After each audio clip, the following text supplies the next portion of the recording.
Bom dia, meus alunos do sexto ano da manhã, meus bebezinhos lindos. E bom dia e boa noite para os meus queridos alunos do sexto ano do EJA, sexto e sétimo. Bom, gente, a gente vai só revisar todo esse conteúdo que a gente viu semana passada, porque graças a Deus ele já foi concluído. Mas eu quero deixar só uma reprise aqui para vocês fixarem bem direitinho na cabecinha de vocês e aprender de verdade. E fazer as atividades, né, gente? Assistam o vídeo. Então, assim, o nosso conteúdo foi sobre o surgimento, os primeiros povos da Terra, a origem do ser humano, da vida. Eu falei sobre aqui a lei do criacionismo, que é a teoria do criacionismo, que é aquela que Deus criou todo mundo. Citei até um exemplo de Gênesis, não foi, minha gente, nas atividades e tudo mais.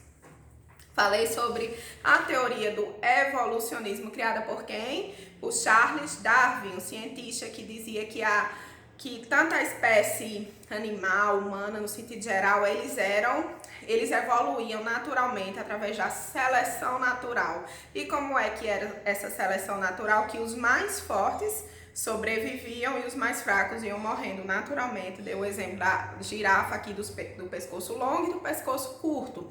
A do pescoço longo, ela conseguia pegar os alimentos das árvores altas e se manterem vivas, enquanto que as outras que tinham pescoço curto não conseguiriam fazer isso e acabariam morrendo, ou seja, naturalmente seria eliminado. Essa é a seleção natural, a teoria de Charles Darwin do evolucionismo. Falei sobre a teoria do Big Bang, que foi uma grande explosão de átomos, moléculas, que foi originando os primeiros seres vivos e depois foi originando o mundo e toda a criação. Enfim, depois desse tópico, eu falei sobre os primeiros hominídeos, que foram os primeiros homens da espécie Homo na Terra. E quem foi, minha gente, a primeira espécie Homo aqui na Terra? Homo habilis, lembre-se disso. O Homo habilis foi a primeira espécie de hominídeos aqui na Terra. Ele era meio que primata, parecia os homens primatas, tipo macacos, gorilas, pareciam com eles. Não era um macaco nem um gorila, tá, gente? Pelo amor de Deus. Enfim, o Homo habilis foi a primeira espécie de hominídeos aqui na Terra. Surgiu há cerca de 2,2 milhões de anos atrás. Faz tempo, hein? Faz tempo mesmo. Então, assim, depois do Homo habilis veio o Homo erectus, que já desenvolvia mais algumas coisas, tinha mais habilidades que o Homo habilis. Depois o Homo sapiens neandertal ou neandertalensis. Eu falei que esse nome neandertalensis é justamente porque os fósseis dele foram encontrados na Alemanha, numa região lá que o nome é Neandel. Então foi em homenagem a essa região, certo? E esses fósseis dele foram encontrados e foi datados como fósseis de 200 mil anos atrás, certo? E depois do Homo sapiens neanderthalensis surgiu o Homo sapiens sapiens, que é a nossa espécie humana, certo? De acordo com essa evolução dos cientistas, a nossa espécie humana é o Homo sapiens sapiens. Bom, minha gente, depois disso aí eu falei sobre a pré-história, inclusive, graças a Deus, tive tempo de debater ainda sobre esse requisito de pré-história em sala de aula. Eu acredito que vocês estão dominando bem esse conteúdo. Pré-história, que é dividido em dois períodos, paleolítico e neolítico. Lembrando que no paleolítico ainda, para o final, eles conseguiram dominar o fogo, certo?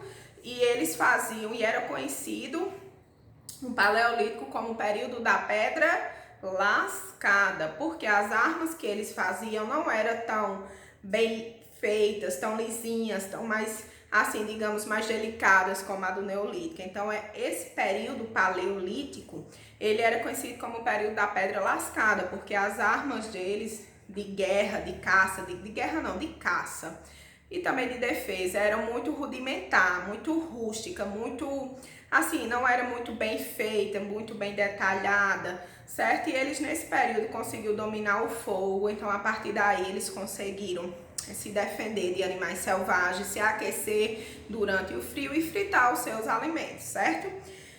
Tempos depois surgiu o Neolítico, que foi um período que já começou o surgimento da escrita, se bem que a escrita, há relatos que o primórdio mesmo, os primórdios da escrita, as primeiríssimas escritas surgiu ainda no final do Paleolítico, mas ela deu mais uma desenvolvida no início do Neolítico, certo? Então o Neolítico foi um ápice assim na vida dos seres humanos. Nele começou a desenvolver mais a escrita, foi conhecido como o período da pedra polida, as armas eram mais lixadas, as armas de caça, de pesca, de defesa eram mais lixadas, mais lisinhas, mais bem feitas. E além de tudo, foi o período que teve o destaque, pois teve a Revolução Industrial, Revolução Industrial século XVIII, na Inglaterra ainda. Tá bem longe daqui, bem longe, perdão. O Neolítico ele foi conhecido como o período da Revolução Agrícola. Lembre-se, o Neolítico ele foi conhecido como o período da Revolução Agrícola e nesse período aí modificou consideravelmente a vida dos seres humanos. Eles deixaram de ser nômades, que viviam se mudando de um lugar para o outro, e passaram a ser sedentários com residência fixa. Passou a dominar a colheita dos seus alimentos, a controlar o tempo, as estações, e a ponto de sair começou a surgir as aldeias. E como é que foi que passou a surgir essas aldeias? Primeiro começou a produzir muito a questão da agricultura, que isso acarretou em excedentes, ou seja, sobravam bastante alimentos e foi necessário haver divisões de trabalhos para essa questão aí de muitos utensílios e alimentos que sobravam, certo?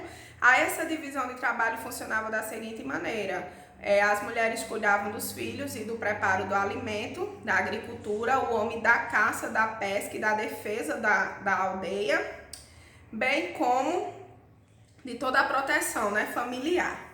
Depois dessa divisão de trabalho, surgiu a questão de trocas. Com excedentes de alimentos e de mercadorias, eles achavam na necessidade de fazer trocas. Por exemplo, quem vendia trigo trocava por algum tipo de tecido e assim sucessivamente. E essas trocas surgiu o comércio e a figura do comerciante. Depois disso aí se formou bem direitinho a aldeia. E lembrando que o chefe de aldeia, ele guerreava com aldeias vizinhas e quem ganhava era tido como uma figura de rei e passavam a ter um domínio maior do território e ele morava numa casa grande que era visto como um palácio.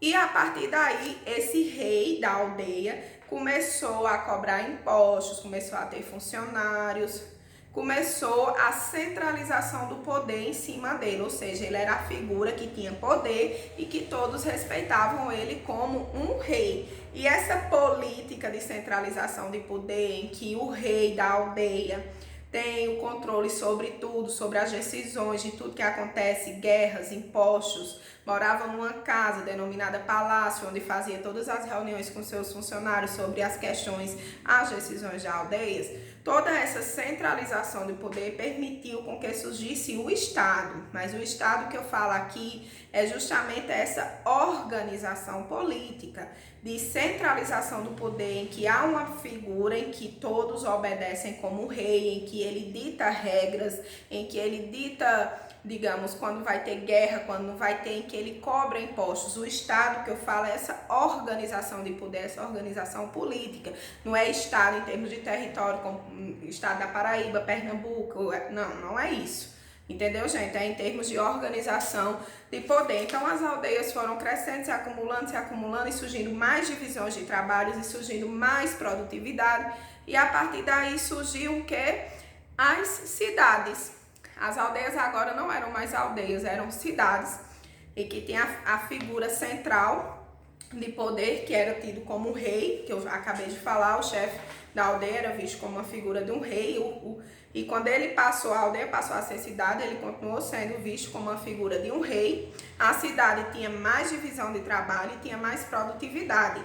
E eram próximas a quê? Aos rios, porque o rio emana água do rio e era importante para a agricultura e para a sobrevivência da cidade. Por exemplo, as primeiras cidades do Egito, no Egito, ficavam próximas ao rio Nilo, certo? Elas ficavam próximas ao rio Nilo. E as cidades da Mesopotâmia,